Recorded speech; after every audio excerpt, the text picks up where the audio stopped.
So hello नमस्कार। आज इस सेशन के अंदर एपीओ के एग्ज़ाम को लेकर एक जो डाउट चल रहा है उसका समाधान करने का मैं प्रयास करने वाला हूँ। डाउट ये है कि जब एपीओ के फॉर्म भरे जा रहे थे यानी कि मार्च अप्रैल 2024 के, तो उस समय तक कई ऐसे कैंडिडेट थे जिन्होंने फॉर्म भरते समय, चूंकि वहाँ पे ऑप्शन था कि अपीयरिंग कैंडिडेट्स भी उसमें टिक कर सकते हैं, तो उन्होंने अपना स्टेटस अपीयरिंग में चेक बॉक्स पे टिक कर दिया और उनका फॉर्म सक्सेसफुली सबमिट हो गया। एक तो वो कैटेगरी वाले कैंडिडेट्स नंबर 1।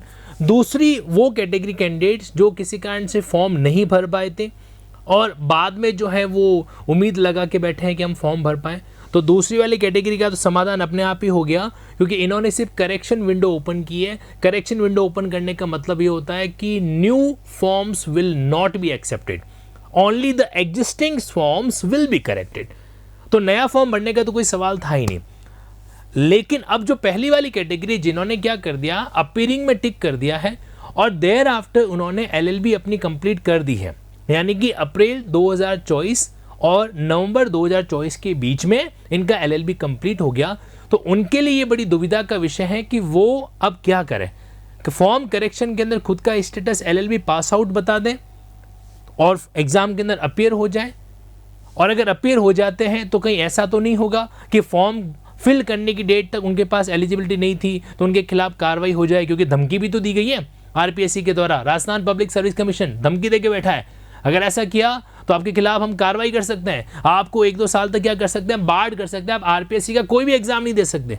तो इधर डर और इधर डाउट, तो डर और डाउट के बीच का सॉल्यूशन आज इस सेशन में करने का एक छोटा सा प्रयास में कर रहा हूँ। देखो जी, ऐसा है, मेरे पास में ये है ऑफिशियल एडवर्टाइजमेंट, क्योंकि अल्टीमेटली जो कुछ भी वर्क करता है वो ऑफिशियल एडवर्टाइजमेंट वर्क करता है। अगर मामला कोर्ट में भी जाता है ना, तो जो इसमें लिखा हुआ है वही सब कुछ सही है, ठीक है। तो यहाँ पर क्या है, इसमें इन्होंने ऐसी गलती कर दी, और मजेदार बात तो ये क्या फोन लगाते हो ना, हेलो आरपीएससी के हेल्पलाइन से बात कर रहे हो क्या, तो उनको भी नहीं पता। इतने इतने विद्वान लोग वहाँ पे बैठे हैं सपोर्ट के कि उनको खुद को नहीं पता कि कैंडिडेट्स को क्या जवाब दें, है ना। तो देखो, ये है राजस्थान लोक सेवा आयोग का आपके एपीओ का ऑफिशियल एडवर्टाइजमेंट। इसके अंदर जब अपन नीचे आते हैं ना, तो यहाँ पर आपको परीक्षा की प्रक्रिया के संबंध में एक स्पेशल इंस्ट्रक्शन है जो दे रखा है, और वो इंस्ट्रक्शन आपको दे रखा है यहाँ पे क्लॉज नंबर 11। ये आपके सामने, नॉट दिस वन, ये वाला यहाँ पर आपको दिखाई देगा। हाँ, आवेदन प्रक्रिया लिखा हुआ ना, एप्लीकेशन प्रोसेस। अगर आपको नहीं दिख रहा है तो कोई बात नहीं, आप पेज नंबर 3 में जाना। ऑफिशियल एडवर्टाइजमेंट मैंने आपके सामने लिंकिंग लॉज की वेबसाइट में अपलोड कर रखा है। लिंकिंग लॉज में जाओ, यहाँ पे ये देखो आपको दिखा स्टेट एपीओ, इस पर क्लिक करो और इसमें चूज कर लो राजस्थान एपीओ, ठीक है। तो यहाँ पर जैसे आप राजस्थान एपीओ को चूज करेंगे ना, तो आपके सामने ये चीज़ आपको देखने को मिल जाएगी। जैसे मैंने यहाँ पे सेलेक्ट कर दिया राजस्थान एपीओ एग्जाम, तो ये विंडो आपके सामने ओपन हो जाएगा। यहाँ पे मैंने ऑफिशियल नोटिफिकेशन अपलोड करके रखा है, तो यहाँ से आप डाउनलोड करके देख सकते हैं। तो अब है क्या लिखा हुआ यहाँ पे, तो इन्होंने इस आवेदन प्रक्रिया के कॉलम नंबर 11 में एक बात लिखी है। मैं इसको जूम आउट कर देता हूँ ताकि आप मेरे साथ साथ इसको पढ़ सकें। अब यहाँ पर क्या है कि इन्होंने बात क्लेरिफाई भी की और कन्फ्यूज भी कर दी। हाँ, दोनों चीज़ें, मतलब एक तरफ तो इन्होंने क्या कहा, समझना, ये कह रहे हैं कि कोई भी एप्लीकेंट जो है वो आवेदन की अंतिम तिथि तक अर्जित की जा चुकी सभी शैक्षणिक योग्यताओं और अपने अनुभव का विवरण जो है उसकी डिटेल आवेदन पत्र में स्पष्टतया वो क्या करेगा, फिलेजो करेगा। आवश्यक तौर पे उनको फिलेजो करनी है, अंकित करें, क्योंकि यदि ऐसी पूर्व में अर्जित कोई भी शैक्षणिक योग्यता अनुभव को आवेदन पत्र में अंकित नहीं किया गया है, तो फिर आप क्या कर सकते हो, आवेदन की अंतिम तिथि के पश्चात, ध्यान से सुनना, आवेदन की अंतिम तिथि के पश्चात ऐसी योग्यता अनुभव पे विचारणीय नहीं होगा। अब ये लाइन जो है ना, ये लाइन क्लियर भी कर रही है, डाउट भी क्रिएट कर रही है। ये क्या कहना चाहते हैं, वापस पढ़ते हैं एक बार। इन्होंने लिखा है कि अगर एप्लीकेंट आवेदन की जो लास्ट डेट है, फॉर्म को फिल करने की जो लास्ट डेट जो कि आपके मार्च अप्रैल में थी, ठीक है, तो उस तारीख तक अर्जित की जा चुकी सभी शैक्षणिक योग्यता, तो जो उनकी ऑलरेडी उन्होंने क्या कर रखा, हासिल कर दी। जैसे आप एलएलबी है तो एलएलबी लॉ ग्रेजुएशन आप कंप्लीट कर चुके हो, तो अर्जित की जा चुकी सभी आपकी एजुकेशनल क्वालिफिकेशन वगैरह का डिटेल आपको आवेदन पत्र में स्पष्टतया और आवश्यक तौर पे क्या करना है, अंकित है जो करना है।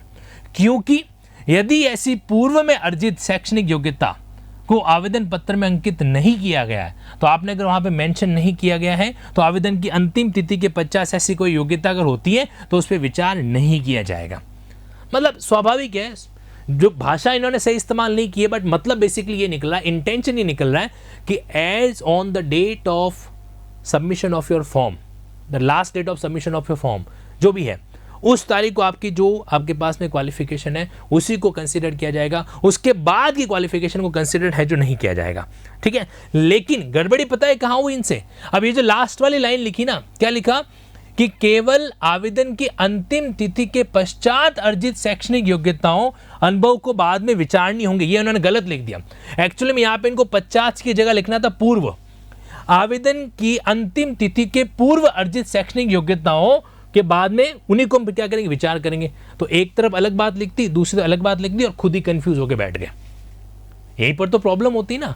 यहाँ पे अगर ये लिखा रहता कि केवल जो पूर्व में अर्जित हैं उन्हीं पर कंसिडर किया जाएगा तो ये बात यहाँ पे लागू होती है, अदरवाइज यहाँ पे लागू नहीं होता।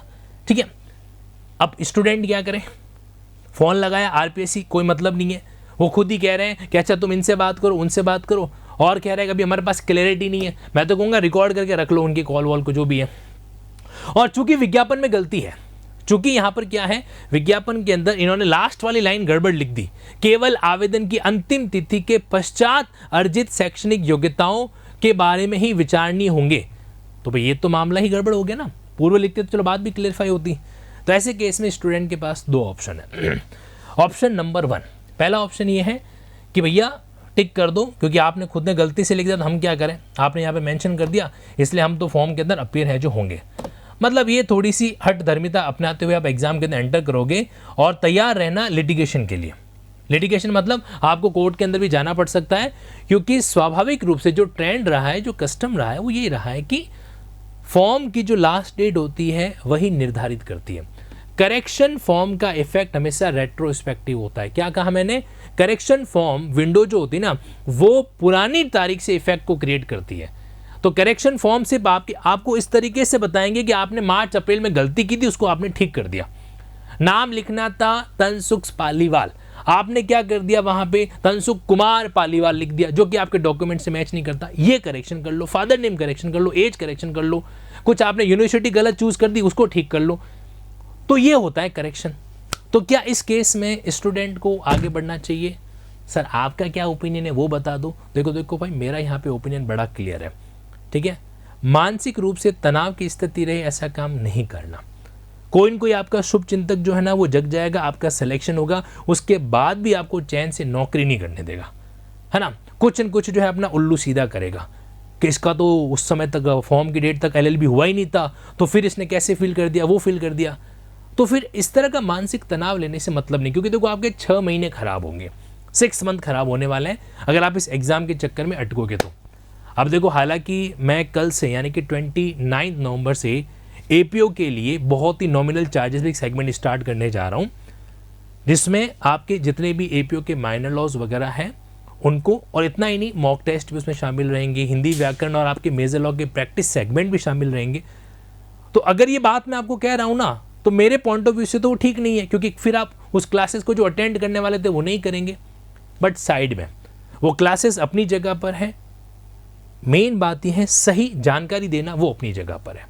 तो बात सिर्फ इतनी सी है कि ऐसे कैंडिडेट जो कि अपीयरिंग स्टेटस के अंदर फॉर्म फिल किया था और बाद में जिनका LLB कंप्लीट हुआ है, आप इस राजस्थान APO 2024 की वैकेंसी को भूल जाओ।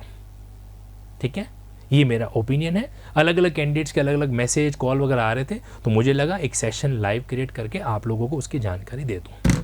ओके जी, मैं उम्मीद करता हूँ ये बात आपके बीच में क्लियर होगी, और मैं इस बात को भी स्वीकार करता हूँ कि यहाँ पर RPSC के इस विज्ञापन की अंतिम लाइन के अंदर त्रुटि है। इनको पश्चात वर्ड लिखना इनके लिए गलत था और स्टूडेंट उल्टा कंफ्यूज करने वाली बात है। That's all, thank you so much. Stay link with linking loss.